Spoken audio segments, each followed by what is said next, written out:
ಗಂಗೆಯಲ್ಲಿ ಮಿಂದರೆ ಪಾಪ ಪರಿಹಾರ ಆಗ್ತದೆ. ಆದರೆ ಗಂಗೆಯಲ್ಲಿ ಇರುವಂಥ ಮೀನು ಮೊಸಳೆಗಳಿಗೆ ಅದರ ಶ್ರದ್ಧೆ, ಭಕ್ತಿ, ನಂಬಿಕೆ ಎಂಬಂತಹ ಗುಣ ಅದರಲ್ಲಿ ಇಲ್ಲದ ಕಾರಣ ಅದಕ್ಕೆ ಪಾಪ ಪರಿಹಾರ ಇಲ್ಲ. ಅದೇ ರೀತಿಯಲ್ಲಿ ನಾವು ಮಿಂದಲ್ಲಿ ಫಲವೇನು ಮೀನು ಮೊಸಳೆಗಳಂತೆ ಅಂತ ದಾಸನ ಮಾತಿನಂತೆ ಆಗಬಾರದು. ಶ್ರದ್ಧೆಯಿಂದ, ಭಕ್ತಿಯಿಂದ ತೀರ್ಥ ಸ್ನಾನಗಳನ್ನು ಮಾಡಿ, ತೀರ್ಥಯಾತ್ರೆಗಳನ್ನು ಮಾಡಿ, ದೇವರ ದರ್ಶನ ಮತ್ತು ದೇವರ ಭಕ್ತಿ ಇತ್ಯಾದಿಗಳನ್ನು ಮಾಡುತ್ತಾ ನಾವು ಸನಾತನೀಯರು ನಮ್ಮ ಧಾರ್ಮಿಕ ಕೈಂಕರ್ಯಗಳ ವಿಶೇಷತೆಯನ್ನು ಸರ್ವಸಾಮಾನ್ಯರಿಗೂ ಮುಟ್ಟುವಂತೆ ಮಾಡಬೇಕು. ಮಾತ್ರವಲ್ಲ, ಎಲ್ಲರೂ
ತೊರೆದು ಜೀವಿಸಬಹುದು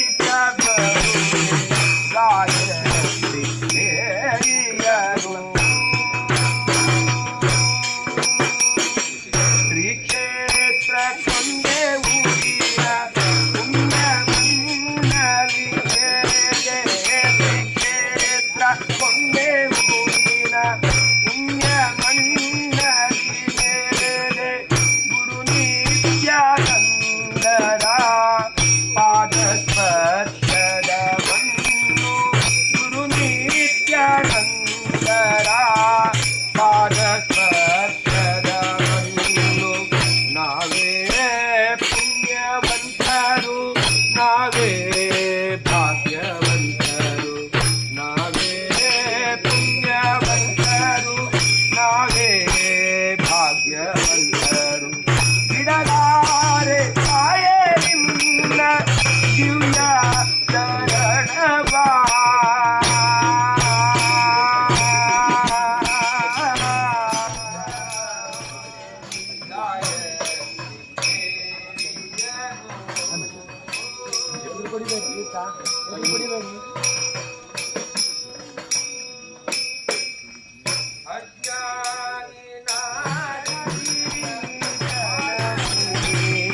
ತೊರೆದು ಜೀವಿಸಬಹುದೇ ಗಾಯತ್ರಿ ದೇವಿಯರು. ತೊರೆದು ಜೀವಿಸಬಹುದೇ ಗಾಯತ್ರಿ ದೇವಿಯರು. ತೊರೆದು ಜೀವಿಸಬಹುದೇ ಗಾಯತ್ರಿ ದೇವಿಯರು. ಬರಿದೆ ಮಾತೆ ಅರಿತು ಕೇಳುವೆನಯ್ಯ. ಬರಿದೆ ಮಾತೆ ಅರಿತು ಕೇಳುವೆನಯ್ಯ. ತೊರೆದು ಜೀವಿಸಬಹುದೇ ಗಾಯತ್ರಿ ದೇವಿಯರು.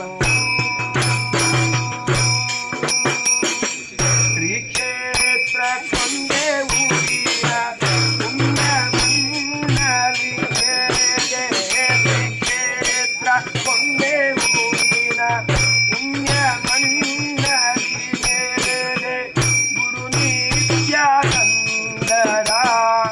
ಪಾದ ಸ್ಪರ್ಶದ ಮಣ್ಣು ಗುರು ನಿತ್ಯಾನಂದರ ಪಾದ ಸ್ಪರ್ಶದ ಮಣ್ಣು. ನಾವೇ ಪುಣ್ಯವಂತರು ನಾವೇ ಭಾಗ್ಯವಂತರು ನಾವೇ ಪುಣ್ಯವಂತರು ನಾವೇ ಭಾಗ್ಯವಂತರು. ಬಿಡಲಾರೆ ಕಾಯೇ ನಿನ್ನ ದಿವ್ಯ ಚರಣವಾ.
ಚಾತುರ್ಮಾಸ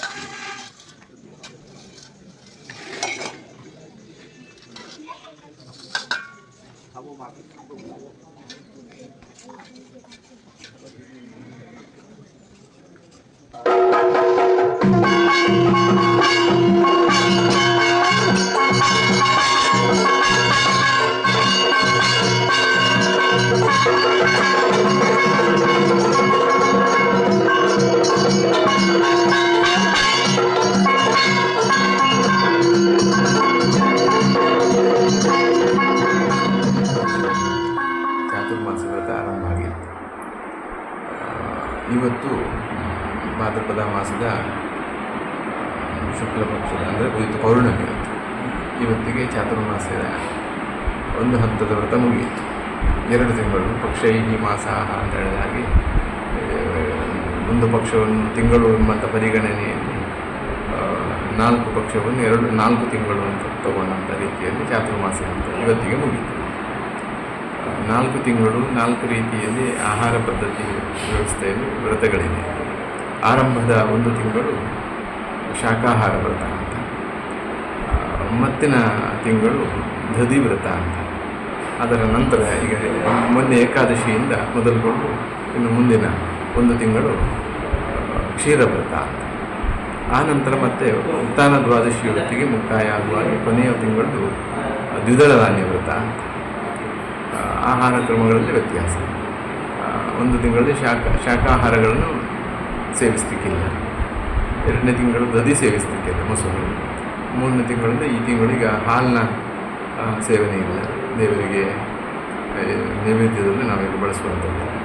ಇನ್ನು ಕೊನೆಯದು ದ್ವಿದಳ ಧಾನ್ಯ ವ್ರತದಲ್ಲಿ ದ್ವಿದಳ ಧಾನ್ಯಗಳನ್ನು ನಾವು ಸೇವಿಸುವ ಹಾಗಿಲ್ಲ. ಇದು 4 ತಿಂಗಳು ಆಹಾರದಲ್ಲಿ ಬರ್ತಾಯಿತ್ತು. 2 ತಿಂಗಳು ಇಲ್ಲಿ ಕುಳಿತುಕೊಳ್ಳಿಕ್ಕೆ, 4 ತಿಂಗಳು ಆಹಾರದಲ್ಲಿ ಬಳಸ್ತೇವೆ. ಇನ್ನು ಯತಿಗಳಿಗೆ ಚಾತುರ್ಮಾಸ ಎಂಬಂಥದ್ದು ಒಂದು ಕಡ್ಡಾಯವಾಗಿ ಹೇಳಿರುವಂಥದ್ದು.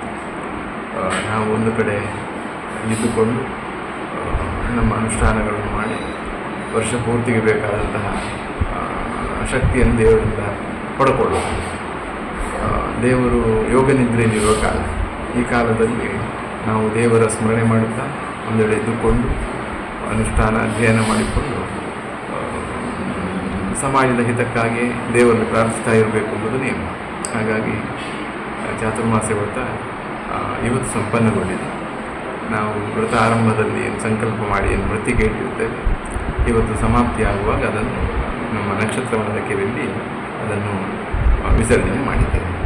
ಮತ್ತು ಇವತ್ತೆಲ್ಲ ನಮ್ಮ ಕಾರ್ಯಕರ್ತರು ಈ ಸಂದರ್ಭಗಳಲ್ಲಿ ತುಂಬ ಸೇವೆ ಮಾಡಿದ್ದಾರೆ. ಎಲ್ಲರೂ ಇವತ್ತು ನಕ್ಷತ್ರವನದ ಕೆರೆಯಲ್ಲಿ ತೀರ್ಥ ಸ್ನಾನ ಮಾಡಿದ್ದಾರೆ. ಹಾಗೆ ವರ್ಷದಲ್ಲಿ 1 ಬಾರಿ ಹೀಗೆ ಕಾರ್ಯಕ್ರಮ ನಡೀತದೆ. ಎಲ್ಲರಲ್ಲಿಯೂ ಇಂತಹ ಧಾರ್ಮಿಕ ಕಾರ್ಯಗಳು ಮಾಡುವ ಮೂಲಕ ಭಕ್ತಿಯ ಭಾವನೆ ಹೆಚ್ಚಾಗಬೇಕು, ಅಂತಃಕರಣ ಶುದ್ಧ ಆಗಬೇಕು ಅಂತಾದರೆ ಹೀಗೆ ಸ್ನಾನ ಮಾಡಿದರೆ ದೇಹ ಶುದ್ಧವಾದರೆ ಇಂಥ ತೀರ್ಥ ಸ್ನಾನಗಳ ಮೂಲಕ, ಇಂಥ ವ್ರತ ನಿಯಮ ಅನುಷ್ಠಾನಗಳ ಮೂಲಕ ಶ್ರದ್ಧೆಯಿಂದ ಭಕ್ತಿಯಿಂದ ಮಾಡೋ ಸೇವೆಗಳೆಲ್ಲ ಅದು ಅಂತಃಕರಣವನ್ನು ಶುದ್ಧ ಮಾಡ್ತದೆ. ಗಂಗೆಯಲ್ಲಿ ಮಿಂದರೆ ಪಾಪ ಪರಿಹಾರ ಆಗ್ತದೆ. ಆದರೆ ಗಂಗೆಯಲ್ಲಿ ಇರುವಂಥ ಮೀನು ಮೊಸಳೆಗಳಿಗೆ ಅದರ ಶ್ರದ್ಧೆ, ಭಕ್ತಿ, ನಂಬಿಕೆ ಎಂಬಂತಹ ಗುಣ ಅದರಲ್ಲಿ ಇಲ್ಲದ ಕಾರಣ ಅದಕ್ಕೆ ಪಾಪ ಪರಿಹಾರ ಇಲ್ಲ. ಅದೇ ರೀತಿಯಲ್ಲಿ ನಾವು ಮಿಂದಲ್ಲಿ ಫಲವೇನು ಮೀನು ಮೊಸಳೆಗಳಂತೆ ಅಂತ ದಾಸನ ಮಾತಿನಂತೆ ಆಗಬಾರ್ದು. ಶ್ರದ್ಧೆಯಿಂದ ಭಕ್ತಿಯಿಂದ ತೀರ್ಥ ಸ್ನಾನಗಳನ್ನು ಮಾಡಿ, ತೀರ್ಥಯಾತ್ರೆಗಳನ್ನು ಮಾಡಿ, ದೇವರ ದರ್ಶನ ಮತ್ತು ದೇವರ ಭಕ್ತಿ ಇತ್ಯಾದಿಗಳನ್ನು ಮಾಡುತ್ತಾ ನಾವು ಸನಾತನೀಯರು ನಮ್ಮ ಧಾರ್ಮಿಕ ಕೈಂಕರ್ಯಗಳ ವಿಶೇಷತೆಯನ್ನು ಸರ್ವಸಾಮಾನ್ಯರಿಗೂ ಮುಟ್ಟುವಂತೆ ಮಾಡಬೇಕು. ಮಾತ್ರವಲ್ಲ, ಎಲ್ಲರೂ ಈ ದಾರಿಯಲ್ಲಿ ದೇವರ ಭಕ್ತಿಯ ದಾರಿಯಲ್ಲಿ ಬರಬೇಕು. ಯಾಕೆಂದರೆ ನಮಗೆ ಎಲ್ಲ ಸಂದರ್ಭದಲ್ಲಿ ನಮಗೆ ಒದಗಿ ಬರುವವನು ಭಗವಂತ ಮಾತ್ರ. ಹಾಗಾಗಿ ಅಂಥ ಭಗವಂತನ ಕೃಪೆ ಸಂಪಾದನೆ ಮಾಡಲಿಕ್ಕೆ ನಮ್ಮ ಪ್ರಾಚೀನ ಋಷಿಮುನಿಗಳು ಏನು ಹೇಳಿಕೊಟ್ಟಿದ್ದಾರೆ ಆ ದಾರಿಯಲ್ಲಿ ನಾವು ನಡೆದರೂ ಸಹ ಉಳಿದೆಲ್ಲ ಫಲಸಿದ್ಧಿಯಾಗುತ್ತದೆ. ಹಾಗಾಗಿ ಅಂತಹ ಫಲಸಿದ್ಧಿಯಾಗುವಂತಹ ಭಕ್ತಿಯ ಮಾರ್ಗವನ್ನು ದೇವರೆಲ್ಲರಿಗೂ ಅನುಗ್ರಹಿಸಲಿ ಅಂತ ಪ್ರಾರ್ಥಿಸ್ತೇನೆ.